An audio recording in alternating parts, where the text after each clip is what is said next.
Alors je reviens sur la méthodologie en astrologie. Il faut faire très attention quand on veut démontrer quelque chose, d'être sûr que les bases du système qu'on veut démontrer sont valables sur le plan théorique. Parce qu'une pratique qui s'appuie sur une théorie bidon, ça ne tient pas. Donc il faut déjà s'assurer qu'en amont, on a une théorie qui tient la route. Et c'est souvent là que le bas blesse. Mais il est évident que si la théorie ne tient pas la route, la pratique, elle est nulle, elle est caduque. Par la même des... Parce que démontrer une théorie bidon, ça ne veut rien dire. Ça ne mène à rien. Par exemple, dans le cas de Michel Gauquelin, pour commencer, après je passerai à André Barbeau et puis à Roger Eke éventuellement, très rapidement. Michel Gauquelin, vous savez, les gens sont marqués par les études astrologiques qu'ils ont faites en amont. Les gens ont appris l'astrologie et après ils se disent tiens, on va démontrer ce qu'on a appris. Malheureusement, souvent ce qu'on a appris ne tient pas. C'est ça le problème. Donc on va valider quelque chose qui ne tient pas, on sera bien avancé. Michel Gauquelin s'était mis en tête, avec le crédit de la statistique, s'était mis en tête de montrer que chaque planète, en tout cas les planètes du septénaire, que chaque planète avait des significations propres et correspondait à des activités particulières. Jupiter concernait telle activité, Saturne telle autre activité, Mars telle autre activité, etc. Et donc, pour cela, il fallait réunir des catégories professionnelles correspondant aux qualités correspondantes. Alors c'est merveilleux parce que ça a fonctionné. Ils s'en étaient extasiés, ah, c'est extraordinaire, ça correspond à la tradition. Donc il s'agissait bien de valider la tradition, en fait. Malheureusement, ce que Gauquelin n'avait pas compris, parce qu'il n'avait pas suffisamment approfondi la pensée astrologique, c'est que les planètes ne sont pas censées être porteuses de signification. Ce qui est porteur de signification, ce sont les signes zodiacaux, ce sont les maisons astrologiques. Alors lui, par exemple, il a effectivement étudié les planètes dans les maisons astrologiques, mais il n'accordait aucune signification aux maisons astrologiques. C'était les planètes qui avaient une signification. Donc on est complètement dans un système inversé. Parce que, en réalité, ce sont les secteurs au niveau du mouvement diurne ou au niveau de l'écliptique qui donnent les significations, et pas les planètes. Et les planètes sont simplement des moteurs qui font qu'à un moment donné, ce sont des curseurs qui, à un moment donné, vont pointer tel signe, telle maison.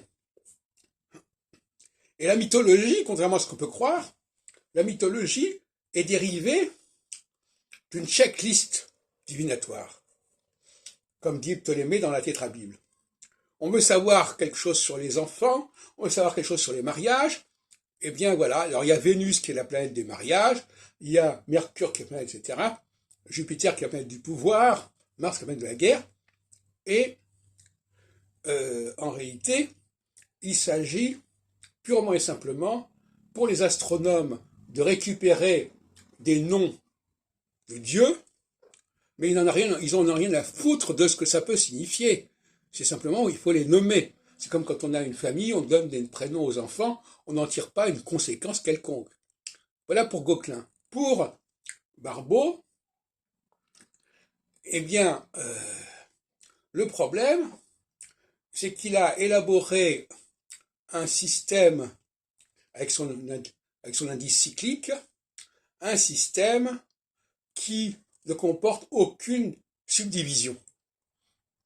C'est-à-dire qu'en fin de compte, tout est planète. Donc, les rapports de planète à planète. Oui, c'est un peu comme Gauquelin, on travaille que sur les planètes, et c'est les planètes qui sont la clé du système.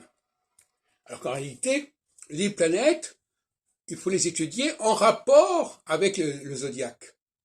La planète change de caractère, change de nature, selon le signe zodiacal où elle se trouve. C'est pour ça que nos amis là, qui ont fait un congrès sur Pluton en Verseau, au moins ils ont raison de dire qu'il faut étudier la planète dans le signe. Et ça, Barbot l'a oublié.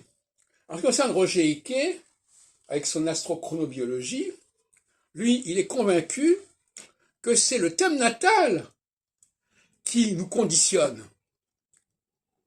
Alors qu'en réalité, c'est notre code génétique, c'est notre héritage génétique qui conditionne notre rapport aux astres, et non pas nos astres qui conditionnent notre structure génétique.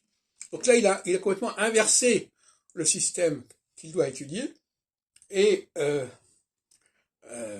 il ne comprend pas ce que j'appelle l'anthropocosmologie. Il ne comprend pas que nous ne captons, c'est le problème de l'émetteur-récepteur. Le récepteur, c'est lui qui détermine en quelque sorte la valeur du significateur et de l'émetteur. Donc, si nous n'avons pas les bons récepteurs, c'est-à-dire que si nous ne sommes pas nés avec les bons récepteurs, et ça ne dépend pas du thème natal, ça ne dépend pas de la naissance, ça dépend des codes génétiques, de l'héritage génétique, etc. Si nous n'avons pas les bons codes génétiques, nous n'allons pas pouvoir capter les énergies cosmiques. Et son astrochronobiologie, son grand problème, c'est qu'il fait l'impasse en réalité sur la biologie. Ou plus exactement, il pense que la biologie est déterminée par les astres. Alors qu'en réalité, il s'agit l'astrologie, c'est une interface entre la biologie terrestre et la cosmologie céleste. La biologie terrestre n'est pas déterminée par les astres. La biologie terrestre va déterminer notre rapport aux astres. Tout à fait différent.